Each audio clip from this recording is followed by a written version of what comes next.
We're at the Casa dei Molini, the house of the millstones. This is one of Ostia's bakeries, and in this movie we'll have a look at the building in quite some detail.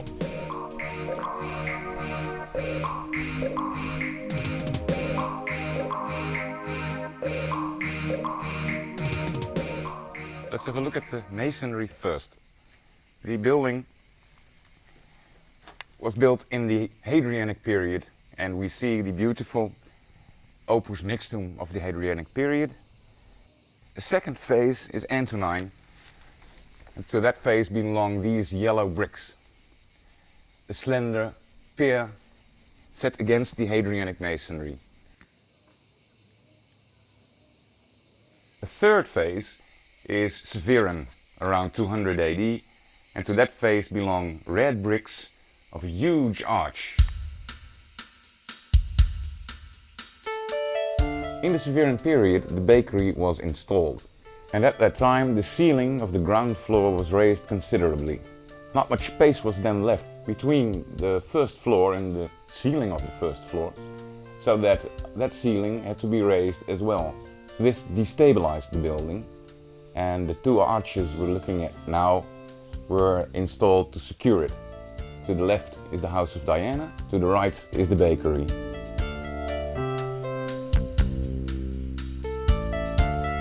The road in front of the building was spanned by a series of huge arches. These supported the destabilized building, but they also carried the floor, and this floor was used to bring grain from the Grandi Horia on that side to the bakery on this side.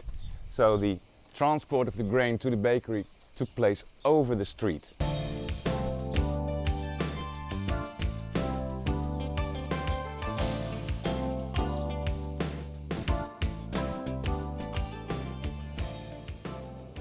In the heart of the building are millstones. These are made of volcanic stone, possibly from Orvieto. The lower part is called Meta, and the upper part Catilis, and the upper part was turned around by an animal, a donkey or a horse. To make this possible, a wooden frame was inserted in the Catilis over the Catilis. So the beams were inserted here and fastened like this, and the animal was attached to the wooden frame and could then start turning the millstone.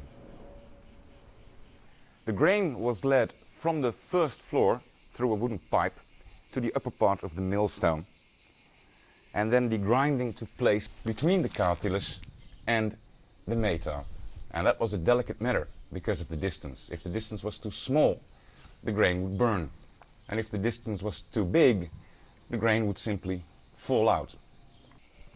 So to achieve this, there was a metal cone, a dosage cone, between the two stones in the interior.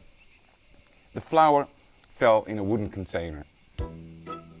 Each millstone produced flour and therefore bread for approximately 200 people.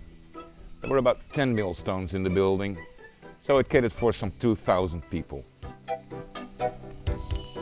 Imagine the room completely filled with flour dust.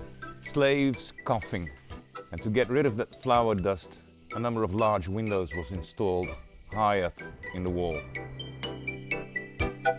The floors of most of the rooms are covered by basalt blocks, resistant to wear, for example the hooves of the animals working here. The bakers needed a lot of water, for example as drinking water for the animals, but also for kneading the dough. To the flour, water was added, yeast and salt.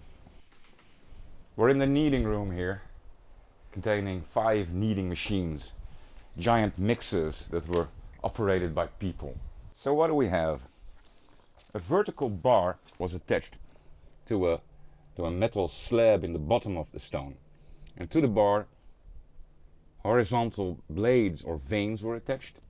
More blades were attached in holes in the side of the stone, and they would pass each other, and that is basically your mixing device.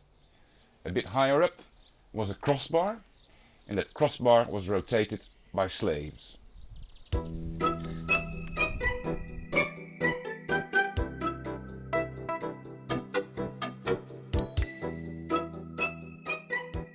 The oven for baking the bread was in the back part of the building. And here we are in one of Ostia's better preserved bread ovens. The diameter is huge. On the side are tufa stones, and above that was a cupola that has collapsed. The oven functioned like a pizza oven, really. Wood was burning on the floor, and above that was a rotating metal grate, and the bread was placed on top of that grate. Actually, in the side of the oven we can see grooves that were created by the rotating grate. It's almost an industrial use of the oven. The bakers also installed a shrine in the building. Today it's known as the Sacello del Silvano, the Shrine of Silvanus. It was excavated in the 19th century. On the exterior was a painting of the deity, the rural deity Silvanus, and in the back part of the shrine was a large painting of the same deity, which is today in the museum.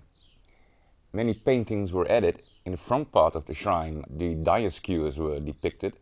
They were worshipped in Ostia as protectors of shipping. Then in the back part of the shrine, a row of figures can be seen. It begins with a depiction of Augustus, followed by Isis and Harpocrates, Egyptian deities. Next is Fortuna, and then Annona, which is the personification of the distributions of free grain.